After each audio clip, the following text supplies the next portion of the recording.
And all right, that's Discussions of Truth intro for you. It's Saturday, May 1st, 2021 now, folks. This is Ian Trottier.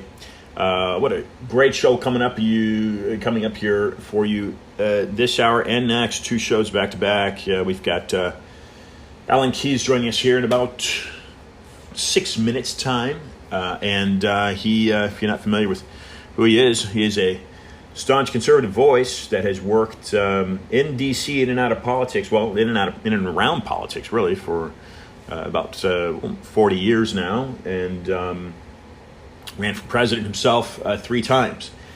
He is the third former U.S. presidential candidate to join the program behind Cynthia McKinney and also Lawrence Lessig. Lawrence Lessig is a professor at Harvard Law. McKinney ran, I think, under the Green Party. Lessig ran under the Democrat Party, and I'm not sure what Allen ran under. He may have ran as an independent. I know he has been a Republican in the past, but he may have ran as an independent. He's done it 3 times now, so he's got quite a name that many folks, I'm sure, are familiar with. We're going to follow that up with a discussion by Larry Klayman, who has written a book that is quite prevalent for our times. The book is called "It Takes a Revolution." Okay, it takes a revolution. Forget the scandal industry. We have an issue today here with censorship, big tech companies, and we're going to hear Larry's side on that and what he thinks is going on in America. Folks, coming up on Tuesday. Now, usually my slot when I do my shows, it's been this way for well over 3 years. When I do my shows, it's always Wednesday, 5 o'clock. I've been out of studio now for a number of months, and so what I've been doing are pre-recorded entries. Typically, you can catch the program live at that time slot, 5 o'clock on Wednesdays. That's 5 p.m. Eastern Standard. I have adjusted things slightly since being out of studio. So just because the program has really picked up pace, if you will, in the past 8 months. And since I began doing this in 2016 because of the Zika virus, we have always gotten amazing guests to join the program. It's just the way it is. Since the discussion has taken central stage on the side burner because not much has been done about it, but again, keep pushing it. Since the discussion of the COVID-19, the mask wearing, and now the vaccines coming down the pipeline, since that advent. The program has grown. So anyway, that's the update there from that angle. And what I'm saying now is that, for instance, like Dr. Brian Ardis that I interviewed 2 days ago, and then Irina. Not going to use her last name because I know that she's asked me to use a different last name, and don't even remember what the last name was. But again, you can find that information either on my Instagram or at anchor.fm or iTunes or whatever it may be. Irina was COVID-19 PCR test nasal swab injured, and quote, she said it was a major brain injury. And she felt suicidal. Okay, and look, I'm doing shows more frequently. Is my bottom line. That's the message I'm conveying, and they are being pre-recorded as I've been out of studio. So with that said, again, what I was getting to is Tuesday coming up on Dr. Rima Truth Reports. Simply put that in your search engine. You can find it. I'll be joining Dr. Rima now for the 3rd time, I believe. That may be the 4th, but I've been with her a couple of different times. And I will be, with Dr. Rima, bringing with me 2 guests. The first segment with Dr. Rima on Tuesday at 6 p.m. Eastern Standard will be author Eric Phelps. And Eric is a very religious man. I do believe he's Catholic. I'm not sure about that. And he's written a book called The Secret History of the Jesuits. Okay, very important for Americans and everyone really internationally to understand some of the historical monopolies that religion has put on civilizations. And is that a danger to the United States today? So Eric will be joining me as we join Dr. Rima at that 6 o'clock hour p.m. Eastern Standard Tuesday, this coming Tuesday. And what is that, the 5th? Let's see, no, that is the 4th. Okay, and at that 6:45 mark, we'll be joined by Dr. Brian Ardis, who's agreed to discuss some of these dangers with these vaccines.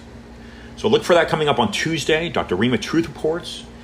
And you can follow me there. You can listen to it live. We will be live with Dr. Rima at that time. Let's bring on now Dr. Alan Keyes, and we're going to bring him on via Skype right now. This is Discussions of Truth, and I am your host, Ian Hamilton Trottier, bringing on Dr. Alan Keyes. Hello. Dr. Keyes, good afternoon to you, sir. Hi, how are you? Well, I'm doing is fantastic, and it's nice to connect with you for a second time for listeners to understand where you and I had first met. It was in Oklahoma at the Health and Freedom event at Tulsa. And I know that one of my colleagues with Pure Social TV had brought you on and interviewed you. You and I made a nice eye contact, and I appreciate your interest in what I'm doing.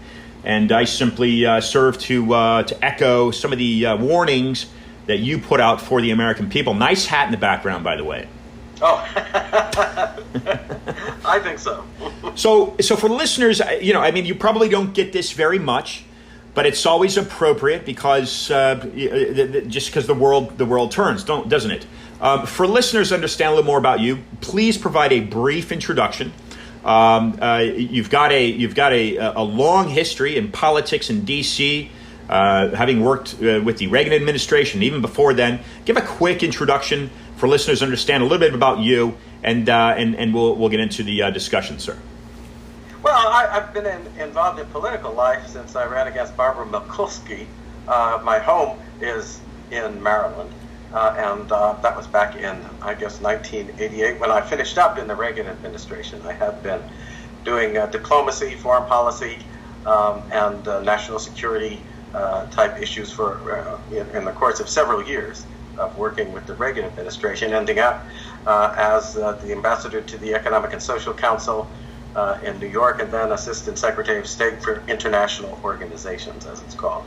And so I then came out, worked for Citizens Against Government Waste for a while, dealing with budgetary and economic issues, and then got involved in politics. First ran for the United States Senate against Mikulski, then against Paul Sarbanes.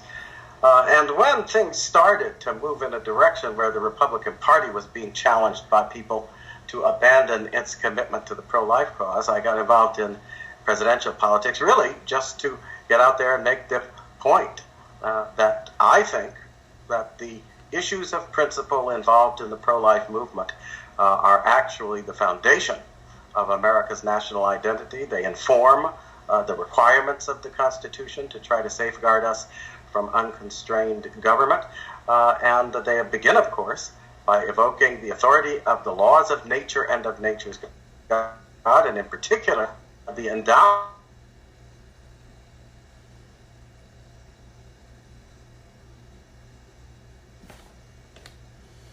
The use of your freedom to do what is according to the terms of God's endowment of our nature and of the laws that govern the universe. So I think that the fundamental premise that is now being abandoned, either openly, as with the Democrats and Biden, or tacitly, as with some of the folks who call themselves moderate or liberal Republicans.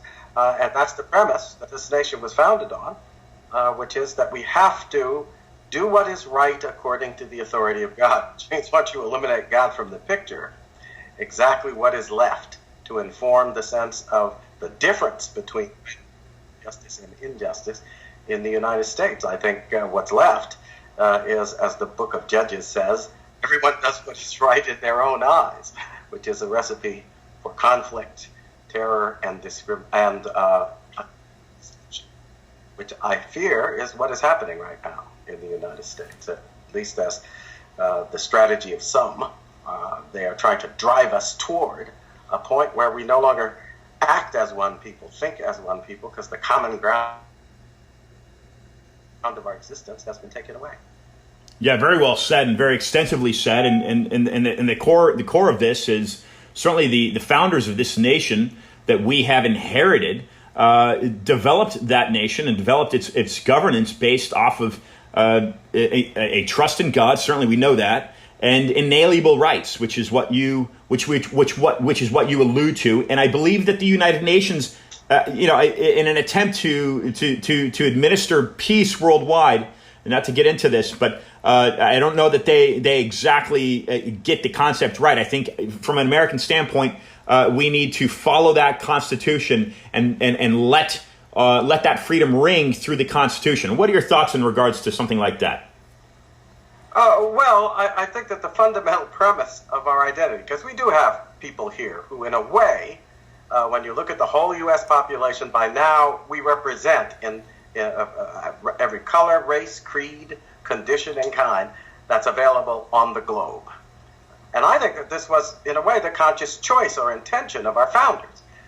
Because when the discussion first started of the problems they were having with King George, the discussion was put mainly in terms of the rights of Englishmen. But in the course of the 10 or 15 years that preceded July 1776, that changed.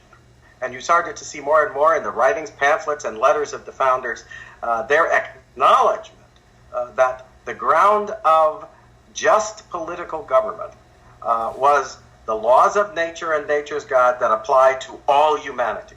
And that's what we read in the Declaration of Independence. I also think it's what gave us such leadership ability, potential, if you like, on the world stage, because those words resonate with people everywhere.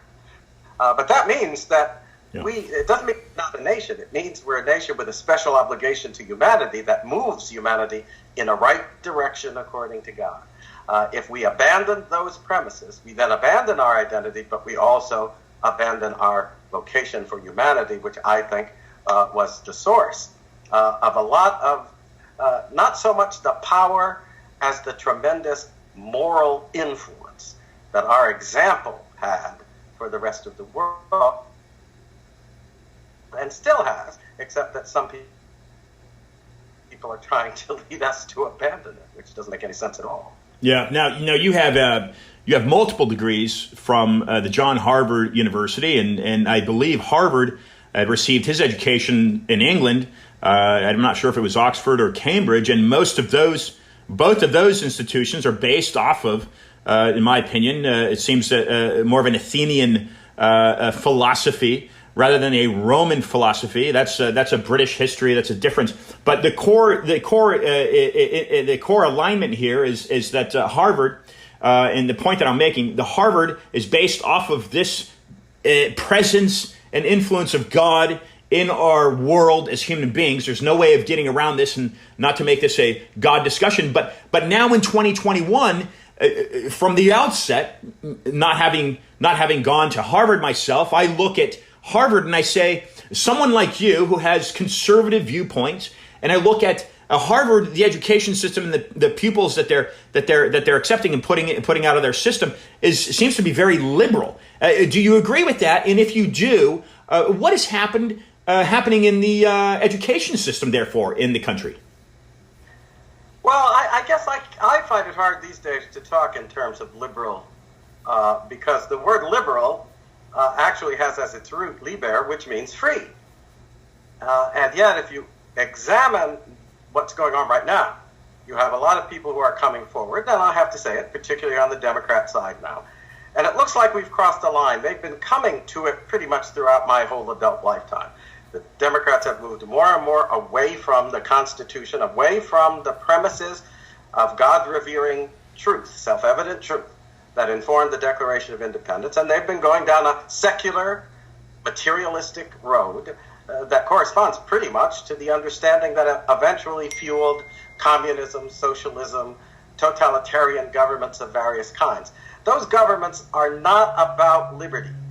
Those governments are about imposing order so that power is concentrated in the hands of a few elites, whatever they call themselves, and everybody else has to dance to their tune.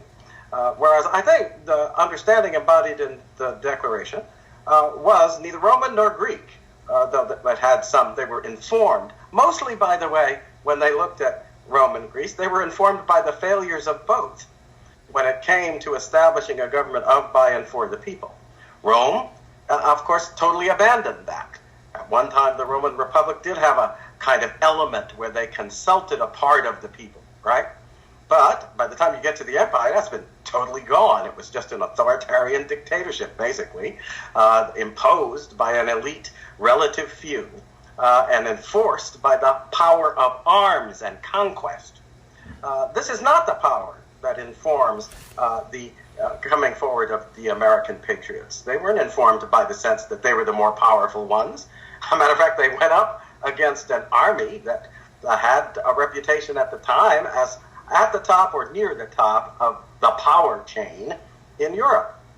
So they were fighting against a greater power, but what they trusted in, if the Declaration is a good indication, and I think it is that there is a power higher than all of that. And that power operates according to the information of our hearts and minds by the will of God through his creation. And I always like to point out to people that once you get to that part of the Declaration, we hold these truths to be self-evident, that all men are created. So you're concentrating on the work of the Creator. You have to ask yourself, who's the Creator? Well, the Creator, in their understanding, drawn from the Bible, is the Word that was with God and was God, through whom everything was made, without which not one thing was made, right? That's what's said in the Gospel of John. And when you trace down the kind of spiritual and material genealogy, who does it come down to? It comes down to Jesus Christ, the Word that was made flesh and dwelt amongst us. So America's founding was informed, though a lot of people these days want us to forget it and turn away from it and be timid about it. I'm not the least bit timid. Every time you discuss the fundamental premises of liberty and constrained government, so that the people deal with a government that they compose through elections to represent them, and that is then constrained by respect for their God-endowed rights, not for rights as determined by the whim of some elitist majority, no matter how powerful they may be. Because ultimately all their power is to be checked by the power of Almighty God expressed through his creation and authorizing people, just ordinary folks. Widows, my people, I think of them as. So it runs from the top to the bottom with no special preference being given to the power that comes from mere material superiority. But a special preference being given to those who are willing to do what is right according to the terms of God's endowment. That's the definition of an unalienable right. And that's the meaning of our liberty. And I think all of the people who now profess the socialist, communist, totalitarian ideology that seems presently to have a death grip for the country on the Democrat Party, they have all abandoned the Declaration. They've abandoned the premise of God's endowment. And as a result, they are acting like people who think we've got the power now and we're going to crush it, anybody who gets in our way. And that used to be a kind of future-oriented thing. But now look at what proposals they put on the table. And one that I think is most to be considered.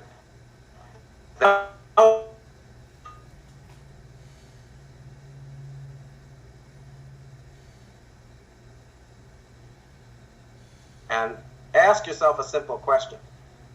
Do they have in the government of the United States the power to enforce respect for what God Almighty says is sin, what God Almighty says is perversion, what God Almighty says is wrong, on people who follow the Christian persuasions or other persuasions that take seriously the sanctity of marriage and the relationship that is at the bottom of family life between male and female. Our Constitution gives them no such power whatsoever.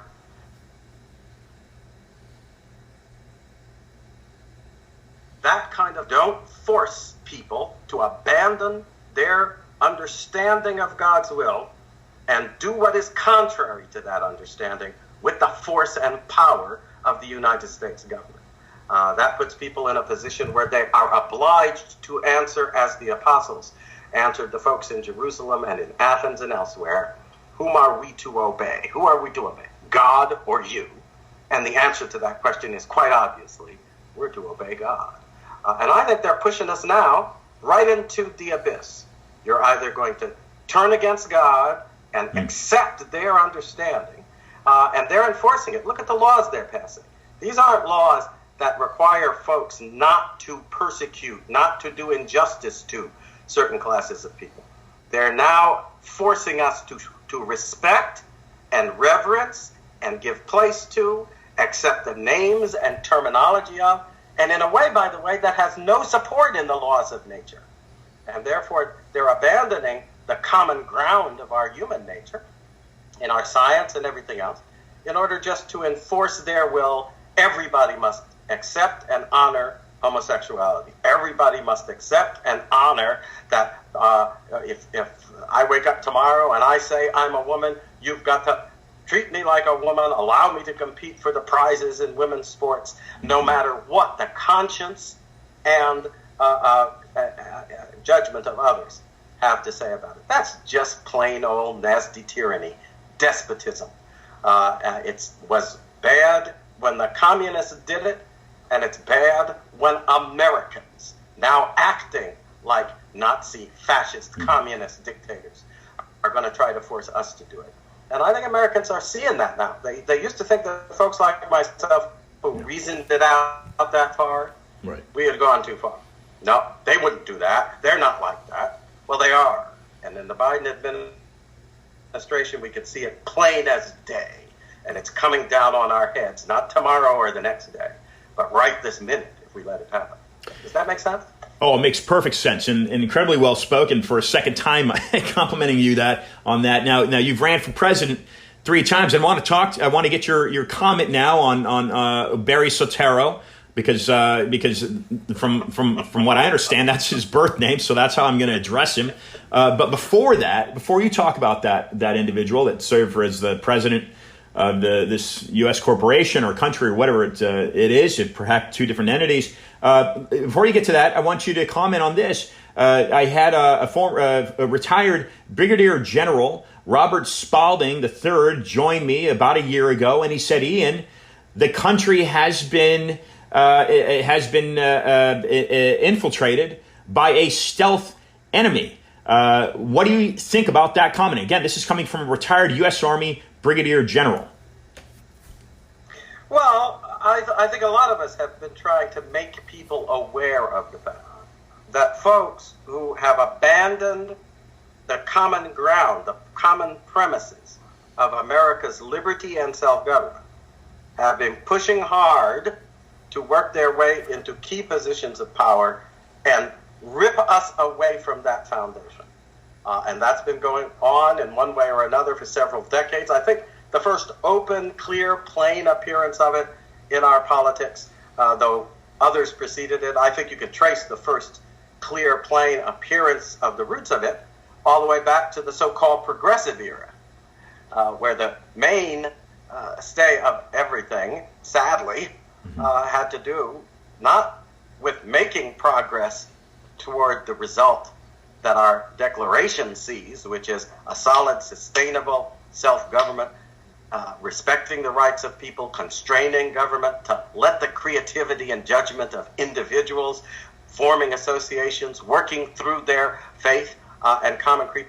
No, that was already being pushed away in certain of the measures taken during the progressive era, the key ones being, I think, that are so detrimental to the true constitutional purpose of the country were the imposition of the income tax, which some argue was never properly ratified, by the way, as required by the states, and that's the 16th Amendment, and the 17th Amendment, which basically took out of the picture those who had been chosen to apply their position as representing the heart and mind and goodwill of the people, right, in the state legislatures, took them out of the picture when it came to choosing the Senate. So the balance that was supposed to be established that would allow not just the people at large to participate in choosing the House, but their chosen representatives, informed by their experience of what their states were doing, that is to say, of the body of the people within their states, they were eliminated from the picture. And more, you are getting a Senate that's elected by nationalized interests, right, that aren't really committed to the federal system and to truly representing the people of this country. And I think, so we're looking at a long period of time where this departure from the premises of the meaning of liberty and the responsibility that each of us has as citizens for self-government, which is not doing what we please, but doing what accords with God's understanding of right and justice.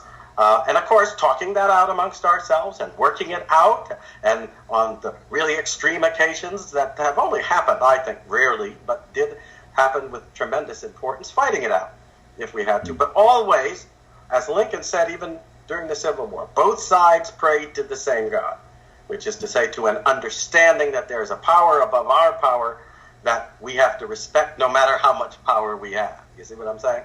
As human beings. Yes. I think that's what the Democrats have been progressively stepping away from, what people who call themselves progressive. It's funny, don't you think? They always use the word to apply to themselves of the very fact, object, condition that they're seeking to destroy. I think that's very clever, but we should stop being taken in by it. These people are not progressives. They're turning us back to a time when the people counted for nothing and the powerful elites counted for everything, which was true pretty much everywhere in the world throughout all of human history until Christ came along and the United States was founded, implementing an understanding that has its root in what Christ represented as the will of God towards humanity. And I think that's the fundamental thing that's going on right now. It's not a question anymore of choosing between two parties. It's a question of choosing between the continued life of the United States of America on grounds that respect the self-government of the people of the United States, or giving it up and returning to the past so that we will become the slaves, all of us, of those who fancy themselves to be the chosen people because they have the superior power in their hands. That's not the basis of the United States government. A government is to be constrained by an understanding of justice and rights that applies to all, and that involves, therefore, the conscientious judgment of all who are willing to do right according to God's endowment. Just because you have power, that doesn't give you the right. And when you get into government power in this country, quite the contrary. You are constrained, tied down, as the founders would have said, by the chains of the Constitution. And they are systematically, we noticed in this last year, used to be a time I'd say that, people didn't understand. Well, just look at what these power-mad governors were doing on the excuse that they thought the COVID-19 virus was so terrifying that fear would govern us, and we wouldn't notice that fear was being used to turn us into slaves to their will rather than servants of the goodwill of God. I think a lot of people have noticed, and I think that's why, in point of fact, alleged President Biden did not win the last election. They know he didn't. And that's why they think they have to fortify. Well, who ever heard of fortifying the House where people chosen to represent the people? Right. So the very people who chose you are the ones you're now afraid are going to come. Right. And they know they didn't win the election. And they're scared stiff of the fact that they got it by cheating and feel like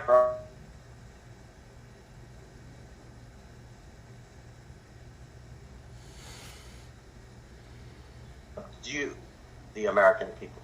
And they're now working on pieces of legislation that will force our consciences and that will also be intended to regiment our use of the liberty with which we are endowed by God. And you and I both know the key to America's energy, the key ultimately to its development of the kind of great opportunities and material success that we've had as a nation.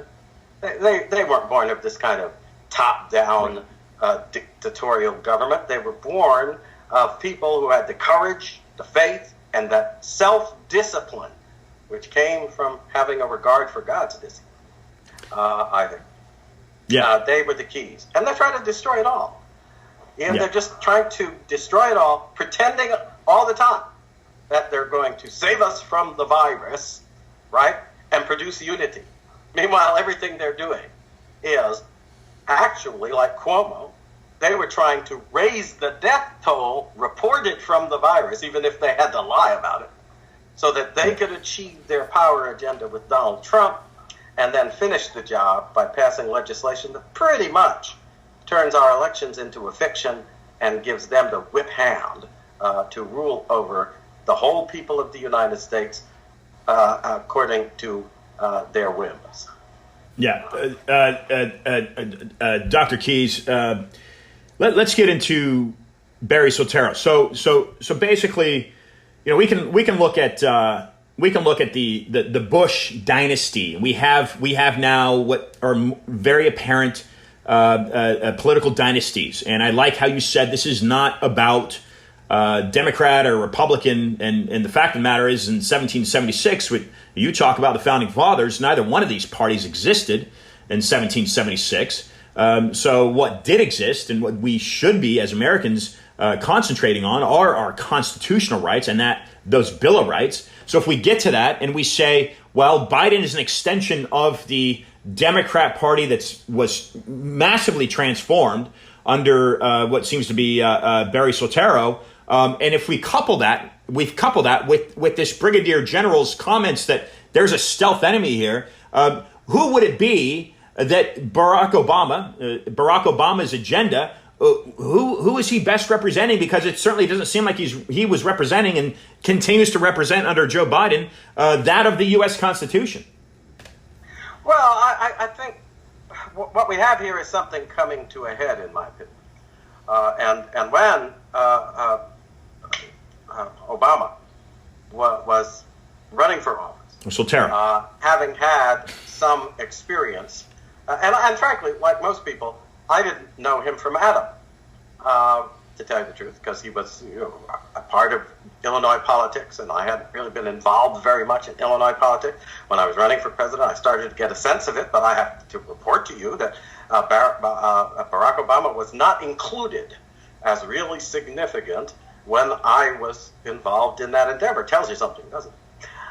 So where did he come from, and who is he?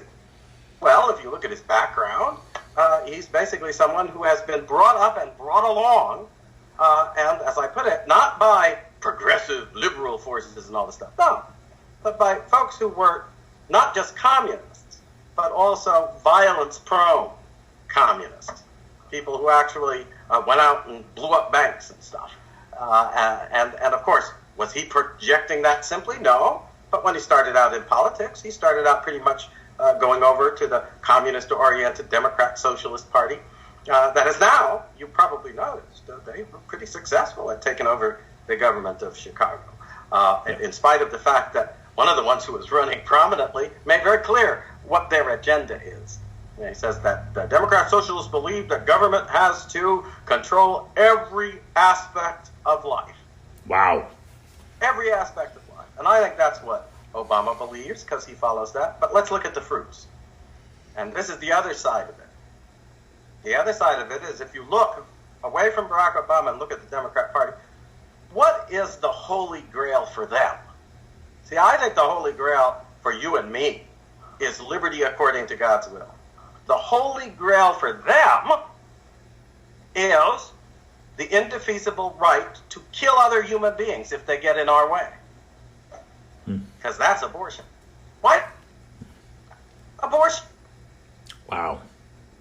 Is about killing innocent babies. But there was a time in human history when going around dashing the heads of innocent babies, that revolted even the most hard-minded warrior out there. Mm. And it was in the moments of most extreme and gruesome self-worship that the worst tyrants in human history were going around making the streets run red with the blood of women and children who did not, in those eras, have the means to defend themselves. Now we have a party in the United States that has made killing the most helpless and innocent form of humanity their holy grail. If you have turned the hearts of the fathers from the child and turned the hearts of the mother from the child to that degree, why should you believe there's any limit to what you can do if you have the power to intimidate full-grown human beings? I mean, we live in a society where it's okay to kill the most innocent human beings if you have enough power. And isn't that the whole rationale for abortion? I'm a full-grown human being, and that's just a nascent human being, and therefore, if they get in my way, I can kill them. That's the hard fact of what abortion means, but that means we've substituted the principle that the right to go all the way up, not just to controlling and intimidating, but to mass murdering other human beings. You can get a right to do that just because you have the power to do it. That's what the Democrat Party now stands for. And I think we've come to a time, and the only difference since McGovern and all those people, I think, first started to push the Democrat Party over the communist cliff, which is what I think happened during the McGovern era with all their machinations. But now they're putting us in masks to symbolize our enslavement. And they're ripping the mask off of their power intentions in order to make it very clear who they are and that they're now in control. I hope Americans are awake, because if we don't wake up to this right now and profess that we're going to do everything possible, I'm reading where the polls say that Americans do not want socialism and communism. Yeah. They believe not just in liberty, but in capitalism when they're asked, right? Mm-hmm. Capitalism, which is economic development based on the responsibility and initiative and creativity of the people themselves. That's what they believe. And making use, therefore, of equity in the old sense. Isn't it funny? They're now acting as if equity and equality are the same thing. That's a lie, by the way. If I have equity in a company, and my equity is a greater share of the company's invested assets, than somebody else's share, does that give me equal authority when it comes to making decisions about the company? Right. No, it doesn't. Mm-hmm. Equity is something where the equality is the proportion of your contribution in terms of material substance to the aim or end of the endeavor. That determines your power. And power then determines the direction in which you go. So all this talk of equity coming out of Kamala Harris is just a camouflage for those who have the power will rule, and everybody else will in fact be equal, because you'll be equally enslaved. Wow. Think it through. Think it through. We can't let them get away with this. Because I think what we represent, not just to ourselves, but to the hope of all humanity. And I don't use those words lightly. When the founders said what they did in the Declaration, they stepped away from the assertion of a narrow kind of racialist, tribalist, ethnic attitude. And they looked to God and said, we're going to have a society based on what God requires us to do toward every other human being. So if you're human, then we have to treat you as human. It's ironic that, and it again gets back to what this abortion issue symbolizes, because in Roe itself, that decision, all parties agreed that if it could be shown that the child in the womb is a person, then you have to respect the life of that person. But the question of whether they were a person or not hinged on the answer to the question, are they identifiably human? And today,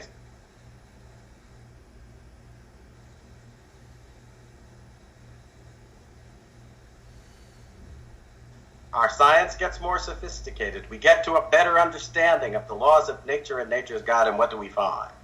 That from the moment of conception, the scientific markers that allow us to distinguish between a human being and a dog being and a rabbit being and a plant being and a tree being are right there in the first appearance of that child after male and female have come together in order to form that first inkling of the child's material presence in the world. So the humanity is clear, and now they're saying that the word person doesn't matter because it's just a material condition. Do you realize what they're saying? Wow. Think this through. I wish Americans would think this through. If we're going to judge that little baby, not on the basis of what's clear in terms of the laws of nature for everyone, but only in terms of how much power that little baby has vis-a-vis the mother. Don't you see that that's already what the communists do anyway? They judge whether or not you should make the rules by how much power you have. And so they of a vanguard party, and everybody else is equal because they're equally subject to the whims of that party. And the difference, we have the power and the guts to scare the hell out of you. And because you're cowards, remember Eric Holder? America is a nation of cowards. That's the root of their contempt now for the American people, because they think we don't have it in us to defend that understanding of right, which comes from God, but which requires our courage if it is to be sustained. Am I making sense? Oh, you, Alan, you're making perfect sense, my man. You're making perfect sense. I see I see a painting or a sketching of what looks like Ronald Reagan behind you, and of course and he appointed you. But I don't see a gun on that mantle. You should have a gun on that mantle. My question is this for you, Alan. My question is this: if we look at the chessboard, the chess pieces of the past 150 years. And certainly we're contributing philosophical this Constitution and the freedom that it's this massive power that we now have. We still have our military, even though the government is being disintegrated. We still have our military. We look at the chessboard internationally. We look at World War I. We look at World War II. Some are saying that, hey, this is a covert World War III. This COVID-19 pandemic. There's no validity. 98% survival rate. These forced mask wearing, which you're talking about, and now the onset of these vaccines, people are just receiving these injections like it's a holy water and it's going to save them. But let me get to this point here, and I want to get your opinion here. If we look at China, this is where this virus incepted, supposedly. Even Donald Trump called it the China virus. If we look at Russia, we look at both of those entities and we say, okay, well, as Americans, we're a republic under democratic values. We don't, arguably, we don't live the communist manifesto, even though people like Eric Holders are saying, and these other people like Soltero are pushing that down our throats. That's what we see, and that's our view. But where again, if there are economic strings that are balancing things internationally, and certainly do have a World Economic Forum. We have a central bank, the Center Bank of Switzerland. So we have some of these economic strings being centralized globally. We have a central bank in the United States. Why is it that China and Russia are practicing communism when if it's not a Russian and Chinese concept? It might be partly Russian concept, but certainly the Chinese didn't learn communism from these from their ancestors. They've learned communism from the Germans. What are your comments in regards to just that? Let me lay that down and get what you have to say there. Well, I think that there has been an element of totalitarian to put in front of that, to contrast with democratic anything, you put elitist. And notice I did not say elite. I didn't say elite because elite simply means those who are outstanding in some way in this or that field of endeavor. I have great respect for elites.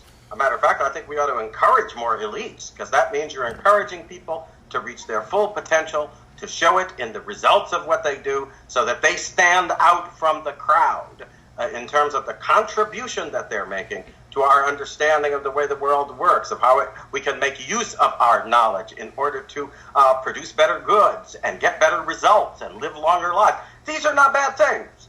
And so elites are not bad people.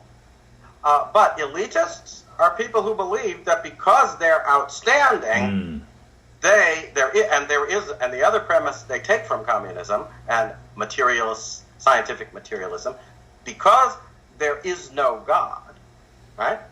No higher power, no higher authority, no higher standard for judging what is right and wrong, then who, and then you get to the question, because you can be very outstanding without at first being very powerful. People who actually made a lot of the scientific breakthroughs, they didn't have much power. They concentrated on a certain field, but they didn't become billionaires right away. But that was a powerful discovery which properly applied then produced great results. So it's talent, it's ability, it's self-discipline, and very often it's a motive, when you listen to them, that was oriented toward finding and applying the kind of wisdom and knowledge that would help all the folks they loved and a lot of folks they didn't even know, but would be helped anyway.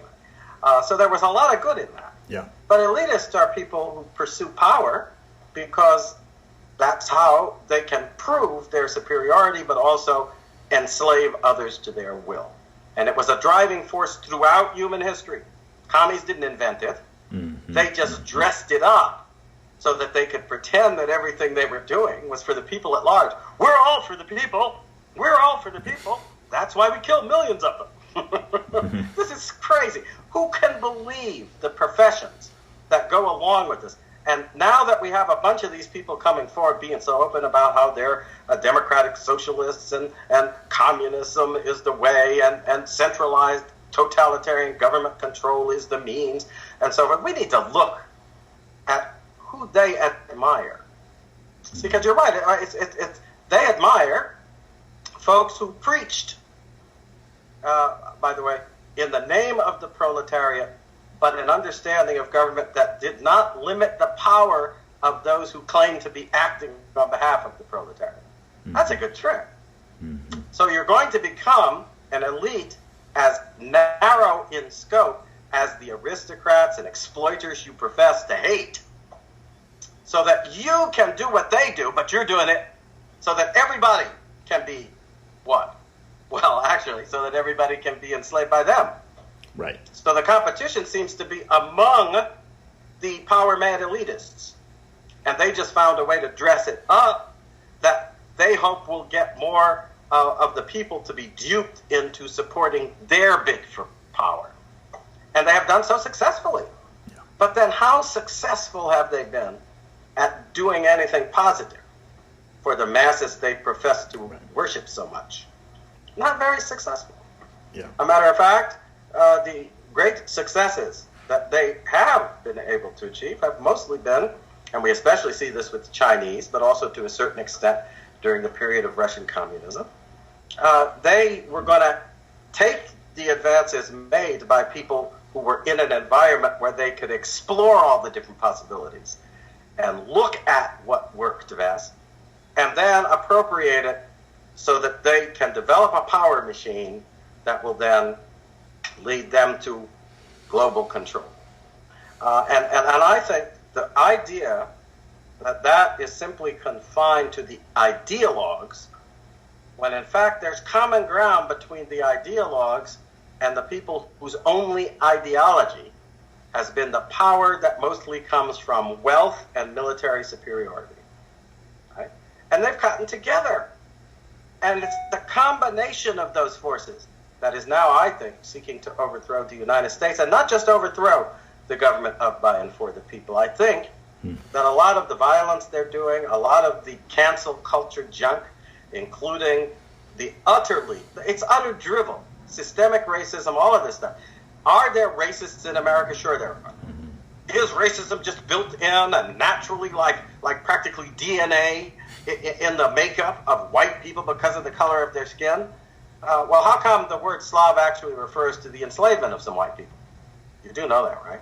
That's one theory, anyway, that's accepted by a lot of historians, not all, that Slav and slave are related because they were very prized. The Slavic peoples were very prized for a sale on the slave markets around the Mediterranean during the period of Islamic superiority in a lot of ways in the Mediterranean basin. But the people who were running the slave markets, you go look at the portraits and the paint and read the history. Those people ranged from folks who look as white as you to folks who look as black as me, right?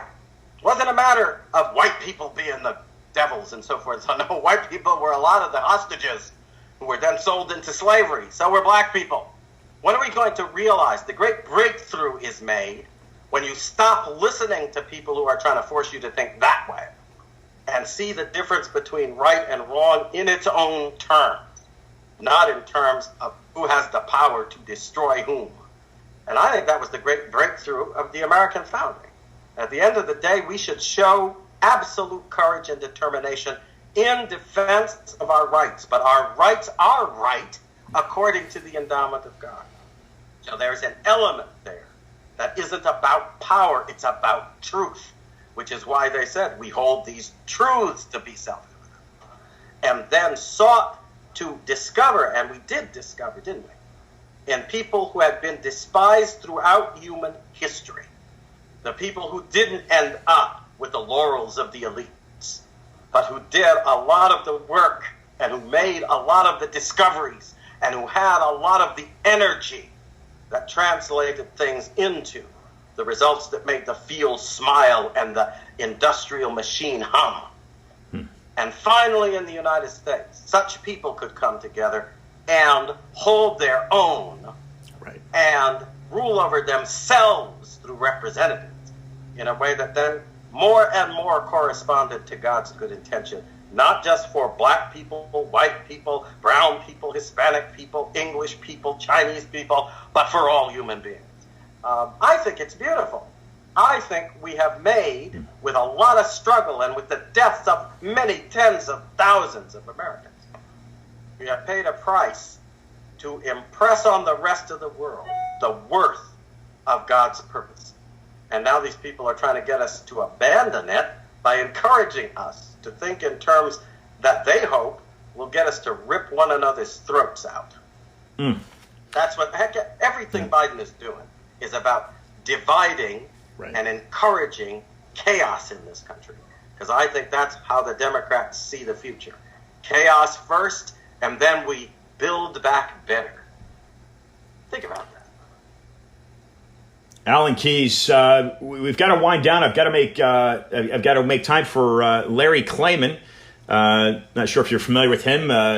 Judicial Watch.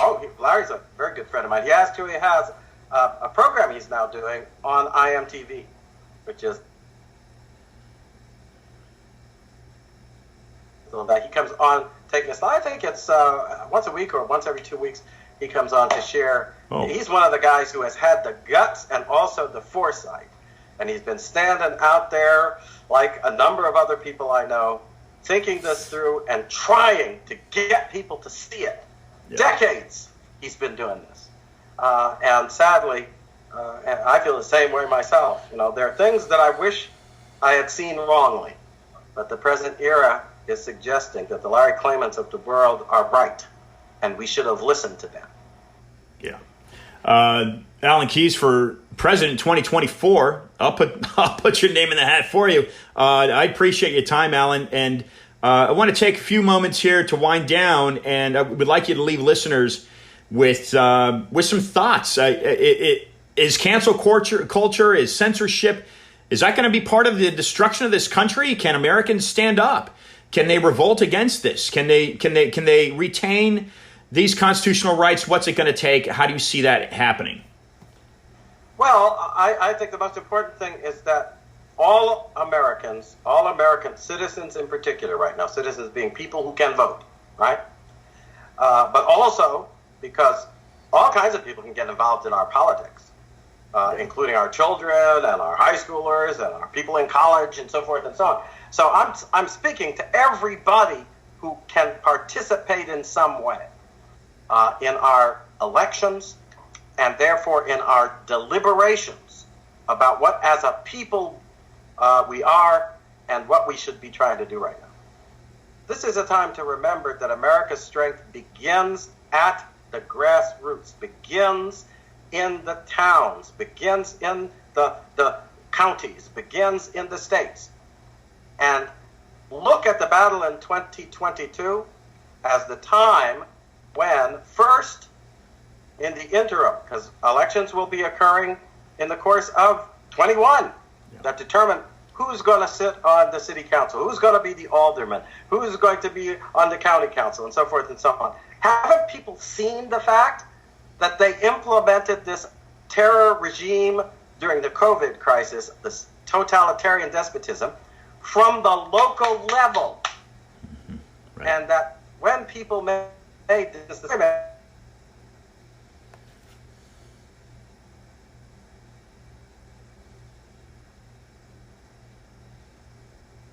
if you take a stand there, it's not been taken away.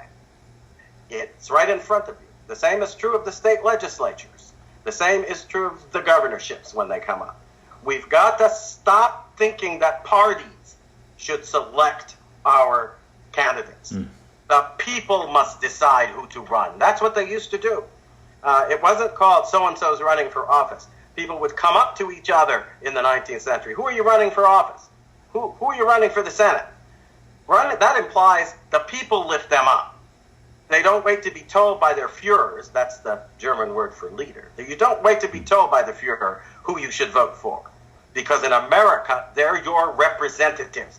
And they can't present again what's in you if you're not the one in charge of directing them. And we give that direction at election time. So I think it's time for us to realize we're not going to win this battle if the people don't wake up at the grassroots and say, we've got to stop them from destroying our control. That's what they did, in my considered personal opinion, in the election of 2020. The election was in fact stolen by the Democrats. They're giving every sign of being people who know that that's what happened because they're scared to death. I don't know what's going to happen in the Arizona recount, but they certainly seem to be awfully scared of what might happen. And people don't show that kind of concern most of the time. They can be wrong, but they're usually wrong. Oh, well, the system's going to work. They'll get to the truth. Well, I don't know about that. But the Democrats seem pretty sure that if they do get to the truth, it's going to be a truth that shows who they are. And I think that's what we have to be concerned about. But if you're seeing that, then you need to realize that the first priority, stand for the elimination of all the changes and shenanigans that allowed the Democrats to cheat. Now, one last thought. I think that means that voting machines have to go. Anywhere in the country where they're using electronic means, they are giving people who have arcane knowledge of the technology the power to help other people cheat us out of our franchise. And you can't tell me you know how to stop it, because most of us don't know what's going on and don't have the wherewithal to understand all the nuances that these experts now have. The best way would be to use the technology to watch what goes on with a counting system we can all understand. That would mean use the technology to watch the counters, not let the machines count and then let the poll watchers be kept out of the way while the ballots are being counted. That's a combination that allows cheating in every way. And therefore, we should eliminate both these opportunities for cheating. Take the machines out of the picture and make sure that in the picture is every last square inch of the rooms and places. Could get thousands and tens of thousands of people making sure they weren't cheating. You see what I'm saying? Absolutely. Dr. Alan Keyes, ladies and gentlemen, and give listeners, again, you do a show yourself, and you've got at least one website. Give listeners, again, some avenues on how they can contact you, reach out to you, listen to you. Promote yourself a little bit for a moment. Well, there are ways to get in touch. I am, and those of you in the know what IAM conveys. It actually means Independent American Media, but it's also, yes, the translation into English, I am, of the name that God tells Moses to call him by when he presents himself to the people of Israel in bondage. So, iamtv.us, iamtv.us. You can go to that site, and you will see ways to support the work that we're doing through our little, rebellious network, as it were, rebellious against the mad abandonment of America's premises and of America's God.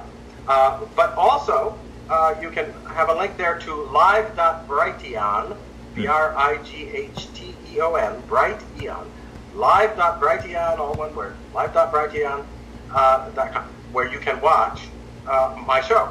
We have 4 hours Monday through Friday between 1 and 4. I usually am involved somehow in 3 of those hours, and then now we have developed a bunch of good people coming in to take the 4th hour every day and use it to spread the good word from their perspective, often a perspective that includes good grassroots activities, pro-life activities, other activities that are going on to fight against what these would-be tyrants are trying to impose upon us. Fantastic. Alan, I look forward to speaking with you again and invite you back on the program. And until then, keep up the great work. Well, same to you, because I think all our voices raised and all the common sense that I think is now being spoken by a lot of people who refuse to be canceled. Right. However much they try, we will not be canceled. And you are among them. Thank you for your courage. Thank you for your good faith. And I thank everyone who watches and hope that they will get involved. Thank you. Alan Keyes, ladies and gentlemen, look, I mean, that's a man that you can talk to for hours because he's so well trained. Like him or not, this is a remarkable man with a remarkable mind, and that's the freedom that we have in this country, right? That's what we have.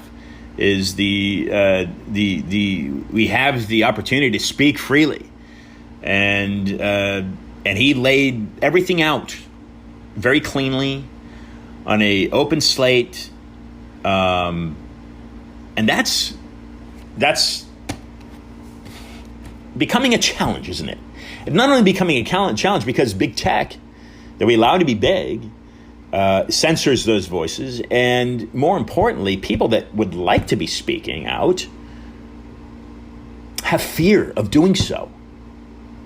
So let me essentially echo the spirit that was left with us from Alan in that you need to stand up, America. You need to stand up now. This may very well be your last opportunity. This is it. Your freedoms are being taken from you. Don't get the vaccine if you don't want to get the vaccine. Fight. Okay, I'm not talking physically fight. It's not what I'm implying. I personally never joined the military. I don't believe in violence. It's just me. But you need to fight with your mouth and fight with your mind. And you need to gain wisdom and knowledge. And you need to stand behind that Constitution and let that support you and lift you up. Folks, God bless America. God bless you. And send this to a friend. Send this to a colleague. And I'll be right back here. I've got a couple minutes. I've got to bring on Larry Clayman. So look for that episode. And until next time, folks, be awesome.